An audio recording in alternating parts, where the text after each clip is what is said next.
Diddy really screwed up. And I'm not referring to his criminal trial, which has him sitting in prison right now, but it has to do with something that happened right before he got arrested. If you've seen the Netflix documentary about Diddy, Diddy The Reckoning, which 50 Cent produced, there's some footage there that had never been seen before. This is a photographer that Diddy hired to follow him around and document his life.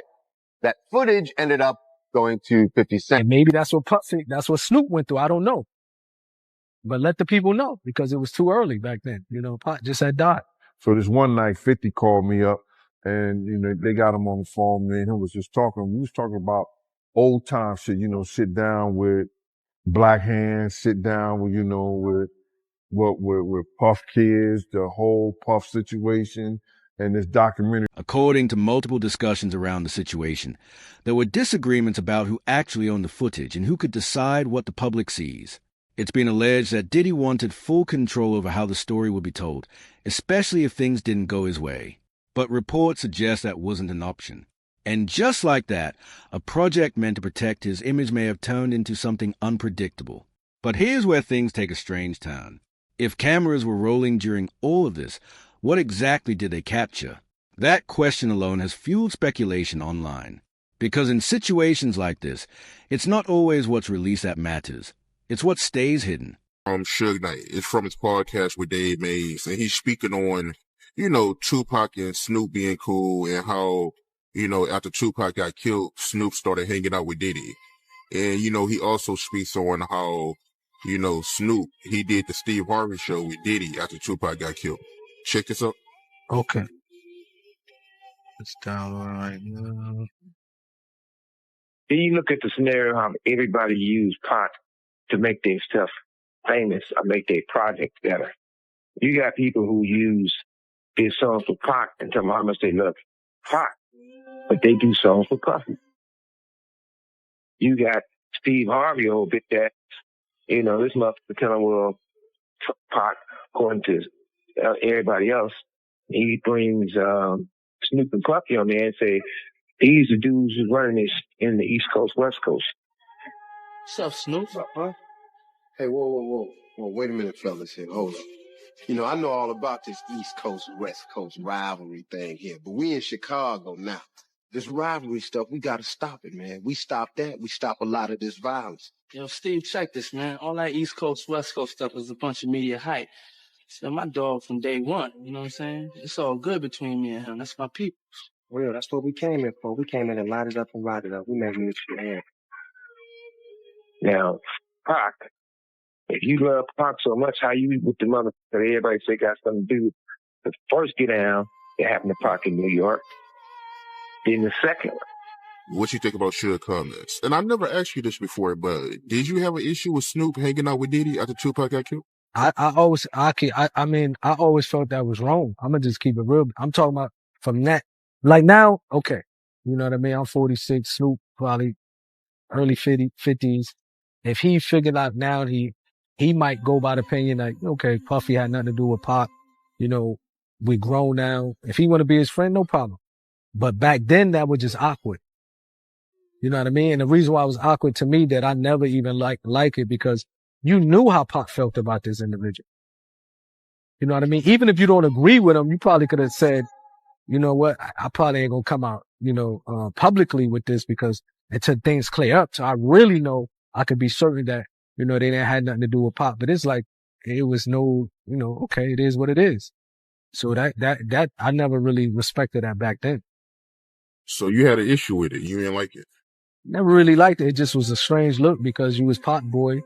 You know what I mean? Puffy, it's clear they had some issues with Pac. And Pac died and all of a sudden you chilling with Puffy. Back then it just, okay, now you can say what you want. You go all grandfathers, I guess. You know what I mean? That's different now. But back then I think it was weird. It was tasteless. You know what I mean? It didn't seem like you really had that much love for Pac. You could have just, you know what I mean? Unless he pressured them or like questioned Puffy, like, yo, what's up with this? What's up with that? Then 50 Cent enters a picture. Known for playing the long game, he later released his own documentary discussing Diddy. He has publicly stated that only verified and legally supported material was included. But even with that, viewers immediately started asking what didn't make the cut. And that's where curiosity starts building, because sometimes what's left out says more than what's shown. And it doesn't stop there. Old tensions from the past started resurfacing too. Conversations about Tupac, Snoop Dogg, and Diddy began circulating again, especially moments where alliances seemed off.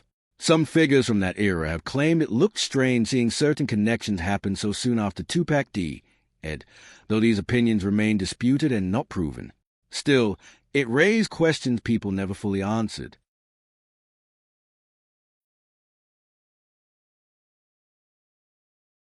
Somebody mentioned that they seen a video with me and the dude Prodigy or one of the dudes from ID, as if I was with.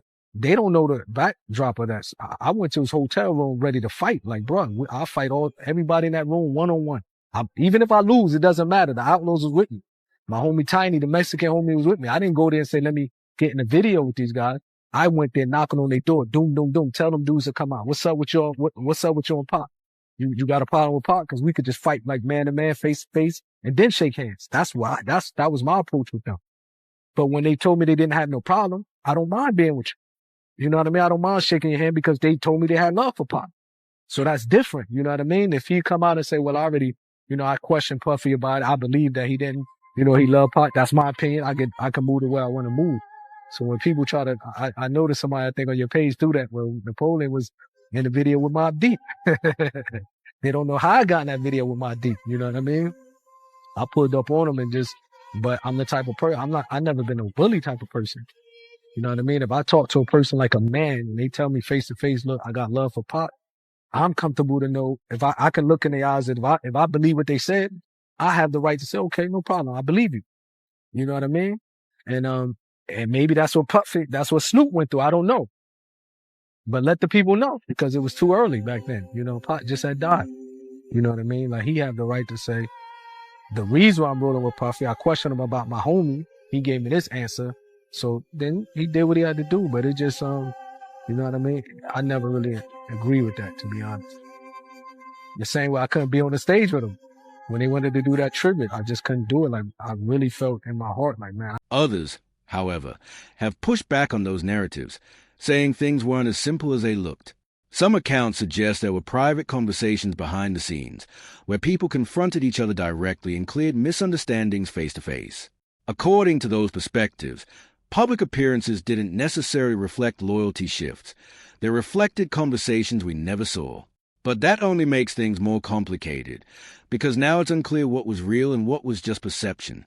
Documentary thinking he was going to come out triumphant. Yeah, I didn't know that's how this started, is he started filming himself and getting this footage because he thought he was going to beat everything. Okay, Diddy that makes sense. Okay, has a relationship with Netflix. I knew that with Ted Sarandis. I saw that. Yes. Okay. And he's filming it there, but of course, when you get, obviously it wasn't a clean sweep on the prosecutor's side, but you're still going to prison. Yeah. He basically kind of scraps it. It's not also Netflix is saying, because they commissioned it, right? Netflix is saying, all right, cool, just turn over what you got. And what we'll do, we'll make it what it is because we're just following reality. Diddy's like, well, hold on now. If I lost the case, I'm down to still do it with you, but I got to be able to control it. Now, Diddy was probably going to kind of shape this doc to make it look like, hey, this was malicious prosecution. They kind of went really hard at me. Mm-hmm. I'm not a perfect guy, but I am a good guy. Yeah. And Diddy was like, I need to be able to craft it. And Netflix was like, no, you're not.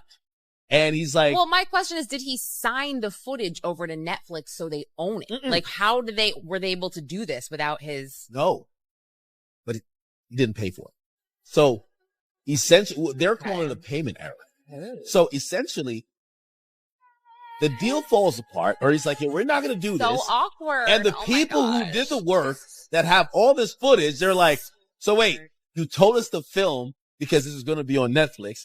Now you're saying Netflix doesn't exist and we're not getting paid because Diddy was going to pay with Netflix money.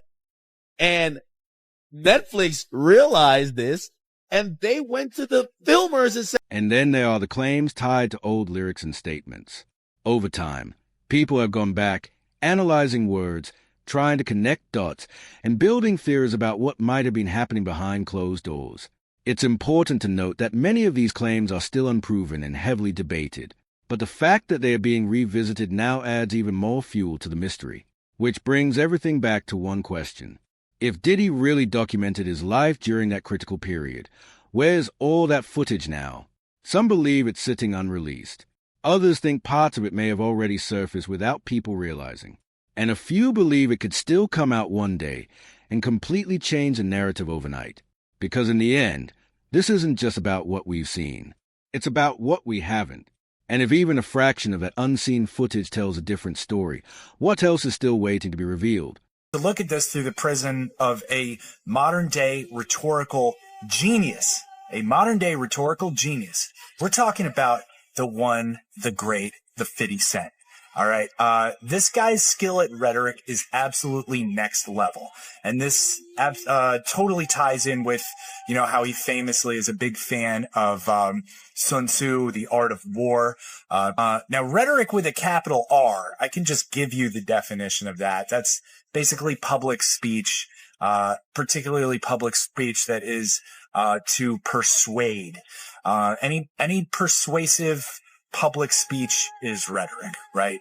Now, we kind of break that down into two subcategories of rhetoric with a lowercase r and dialectic. Rhetoric is essentially everything else. And really, what moves the needle with like 97% of people and 100% of groups, okay, is, in fact, rhetoric with the lowercase r. So again, stuff like this, 50 Cent is an absolute master of. Basically, he dropped this doc, this 50, this Sean Puffy Combs doc, and it's just kind of set the internet on fire. It's beating out Stranger Things. Like, it's a wild ride to watch, right? And one of the things that he does is he breaks down Diddy's character on Diddy's own. According to multiple discussions around the situation, there were disagreements about who actually owned the footage and who could decide what the public sees. It's been alleged that Diddy wanted full control over how the story would be told, especially if things didn't go his way. But reports suggest that wasn't an option. And just like that, a project meant to protect his image may have turned into something unpredictable. But here's where things take a strange turn. If cameras were rolling during all of this, what exactly did they capture? That question alone has fueled speculation online. Because in situations like this, it's not always what's released that matters. It's what stays hidden. Wanted them to both Suge and Pac. In the car? They only Pac, and they don't Suge. So allegedly, they got paid $500,000. The $500,000 was paid to the guy on the right, all the way to the right. You see the guy on the right? Corey. He's the one allegedly that got the $500,000. And that money never went to Keefe or anybody else. The guy on the left is the one that stole the chain, the chain, which was a Death Row Records chain. That's a way of saying I got your rapper's chain. Cause if you were one of the guys, Death Row. So long story short, this whole thing is a recording that he said this. So what does Diddy do? Rob, can you pull up this song? It's a song called Black Rob, featuring Mark Curry and Mario Winans. If you can just type in lyrics, okay? So he gets $1 million. Can you go to the lyrics? And Diddy's in the lyrics when he gets started. Go a little bit lower. Can